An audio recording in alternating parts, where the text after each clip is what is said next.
Ya, pemirsa, Anda menyaksikan Zooming with Primus yang kali ini mengangkat tema Go Digital Banking. Diskusi akan menghadirkan sejumlah narasumber dan langsung saja kita bergabung dengan News Director Berita Satu Media Holdings, Primus Dorimulu. Silakan Pak Primus. Terima kasih Rolando.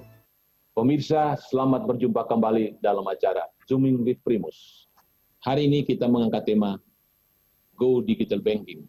Sudah hadir bersama kita 4 narasumber. Pertama, Pak Sukarela Batunanggar, Deputi Komisioner Otoritas Jasa Keuangan Institut dan Keuangan Digital. Selamat siang Pak Sukarela. Selamat siang Pak Primus dan Bapak-Bapak semua. Selamat siang Pak. Kemudian Pak Sunarto Si, Group Head Digital Banking dari PT Bank Mandiri Tbk. Pak Sunarto. Selamat siang Pak.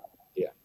Selamat siang Yang Pak. ketiga, Pak Santoso Lim, Direktur PT Bank Sentral Asia Tbk.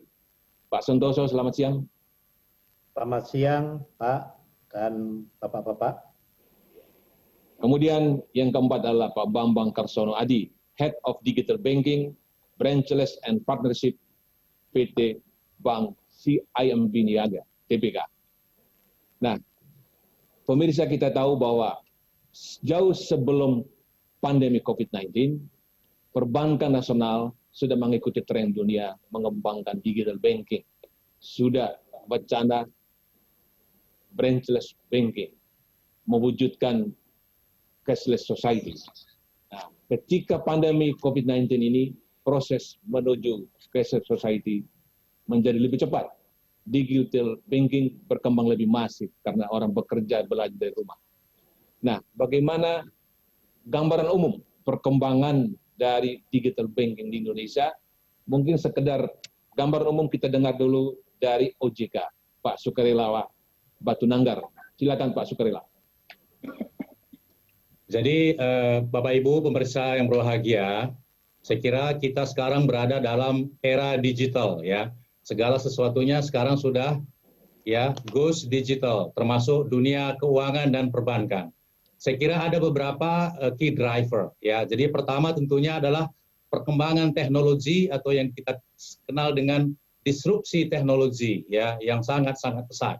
Lalu yang kedua adalah perubahan dari selera dan ekspektasi dari konsumen ya. Jadi sekarang konsumen sudah tidak lagi hanya mengharapkan produk dan jasa yang konvensional atau tradisional secara silo, tetapi juga sudah lebih terpadu dan juga menginginkan yang namanya experience ya, new experience. Itu yang kedua.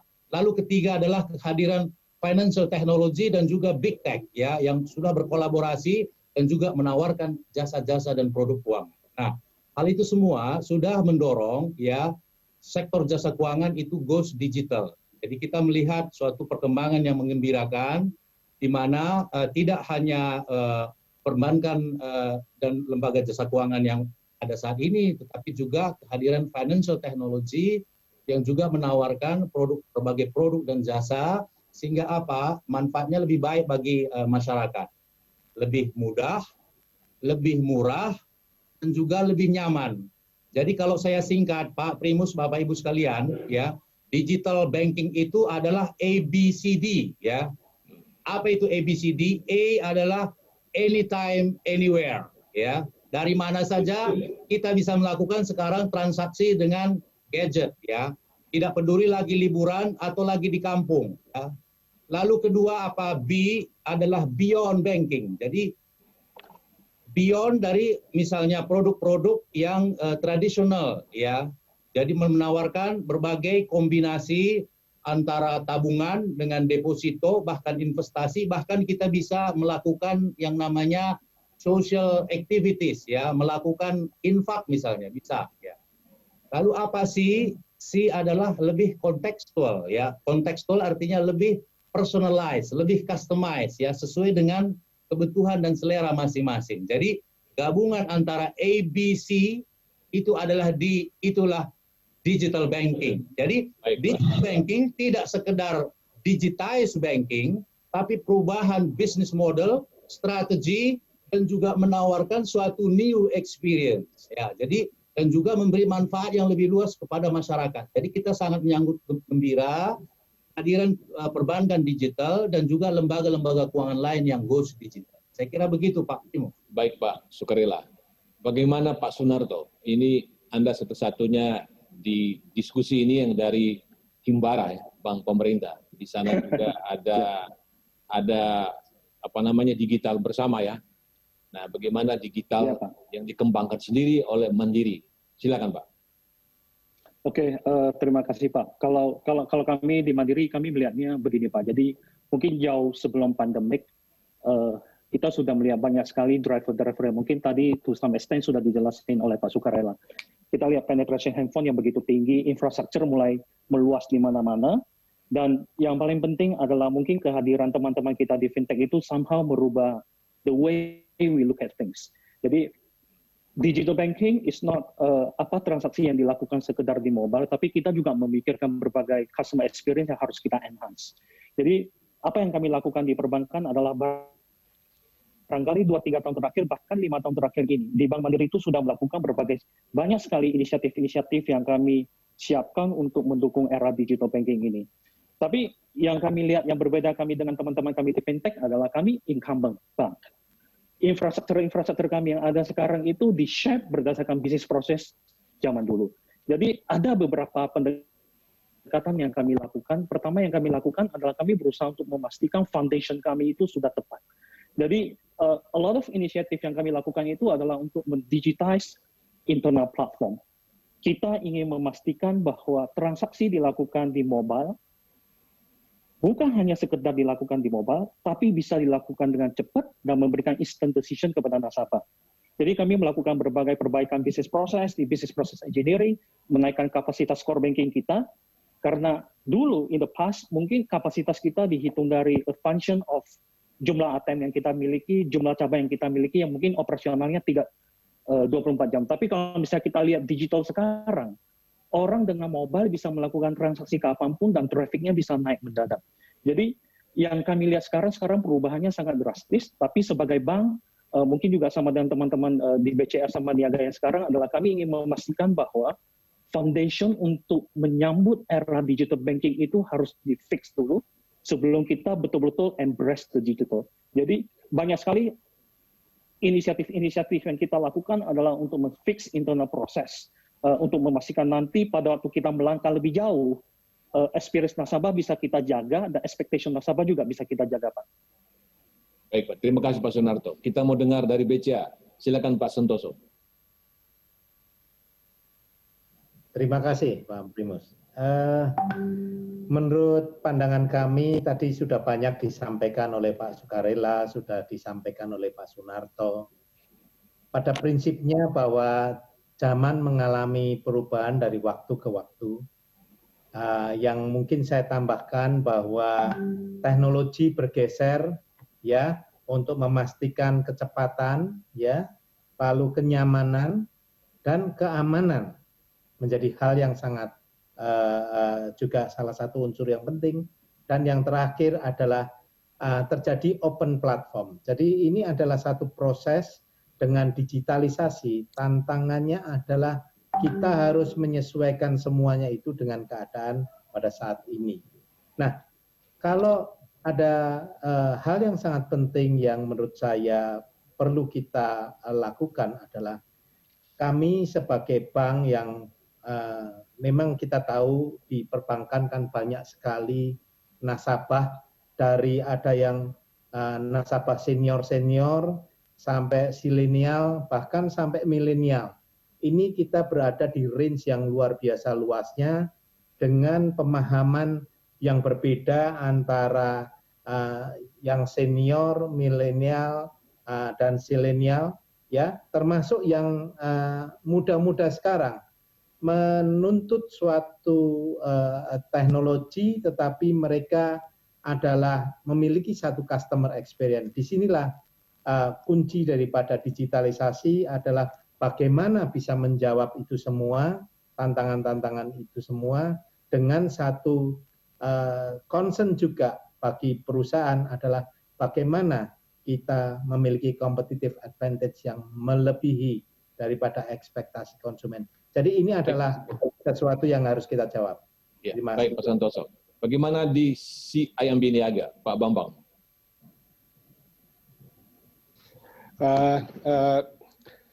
Proses digital banking sudah kami mulai secara berkelanjutan dari 4-5 tahun yang lalu, Pak.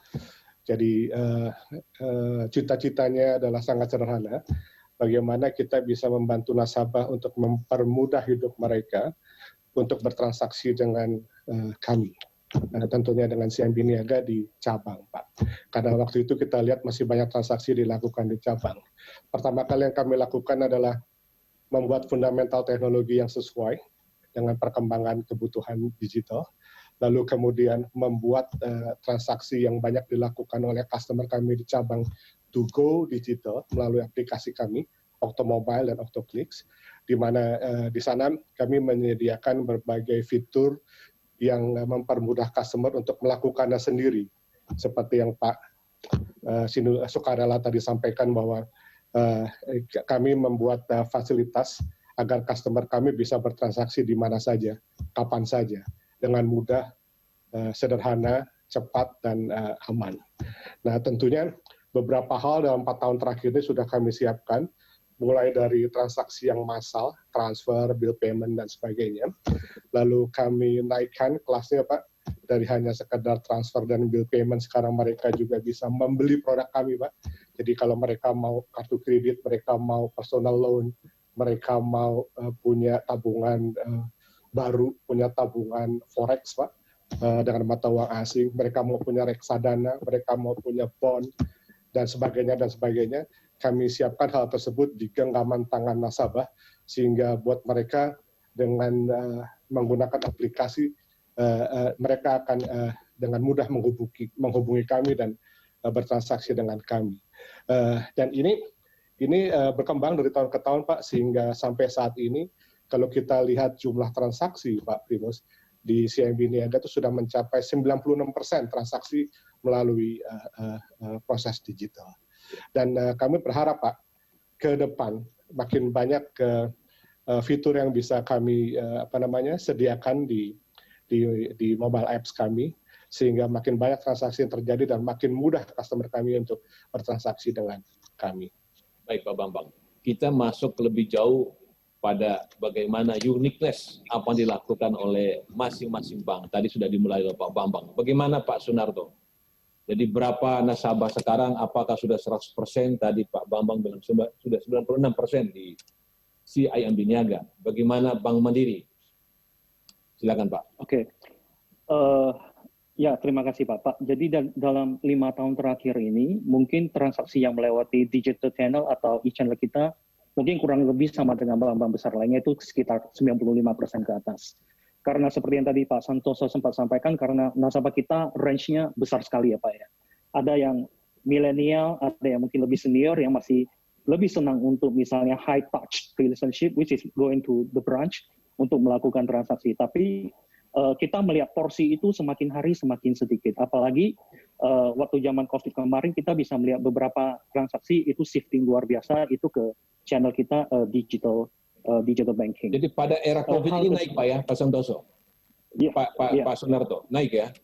Ya, kita melihat ada transaksi di channel-channel tertentu yang turun, tentunya karena ATM, karena juga kita menghimbau kepada nasabah sesuai dengan arahan dari pemerintah tidak melakukan high touch kepada channel-channel kita. Jadi most likely semua transaksi itu dilakukan di mobile dan seterusnya. Tapi secara absolut karena banyak aktivitas juga terhenti zaman PSBB kemarin juga secara absolut naik, tapi apakah itu naik secara signifikan tidak terlalu. Tapi yang paling kelihatan adalah shifting dari satu channel ke channel lain. Nah, salah satu pelajaran yang paling besar di COVID ini, saya rasa mungkin sama seperti bank-bank lainnya, kita mungkin salah satu industri yang mungkin lebih ready dibandingkan sama industri yang lain. Karena tadi yang saya sebutkan tadi, 5 tahun sebelumnya hampir semua transaksi juga udah terjadi di e-channel. Gitu. Nah, tantangan kita ke depan adalah pelajaran yang paling berharga di sini adalah bagaimana proses onboarding-nya yang kita emphasize supaya ke depannya orang bisa melakukan pembukaan rekening, pendaftaran mobile banking, itu semuanya seamless dari mobile. Karena satu dan lain hal, faktor keamanan, kadang kita masih merequire nasabah untuk melakukan registrasi mobile banking di cabang. Tapi itu adalah proses-proses yang kita perbaiki. Kalau di Mandiri kita mengenal konsep ini Pak, SOS, Sales Onboarding and Servicing. Kalau kita lihat mobile banking, mungkin di Indonesia kebanyakan adalah we digitize the teller, financial transaction. Tapi comes to seperti mendigitize customer service, mendigitize RM, itu beberapa bank sudah melakukan itu. Dan Bank Mandiri itu fokus untuk memindahkan semua transaksi yang tadinya harus dilakukan di cabang, terutama yang bersifat servicing, itu ke mobile. Jadi kita memikirkan journey itu kembali, bagaimana caranya kita bisa memindahkan transaksi-transaksi yang ada di cabang itu ke mobile. Tentunya dengan konsep kita selalu berasumsi bahwa suatu hari bagaimana kita beroperasi tanpa ada dukungan physical infrastructure seperti di cabang. Jadi itu yang kita lakukan Pak. Kita assume bahwa suatu hari kalau misalnya kita nggak punya cabang, how do we operate the business? Ya. Pemirsa, masih banyak penjelasan yang ingin kita ketahui pelaksanaan pelayanan Go Digital Banking di setiap bank. Kita akan kembali setelah jeda berikut.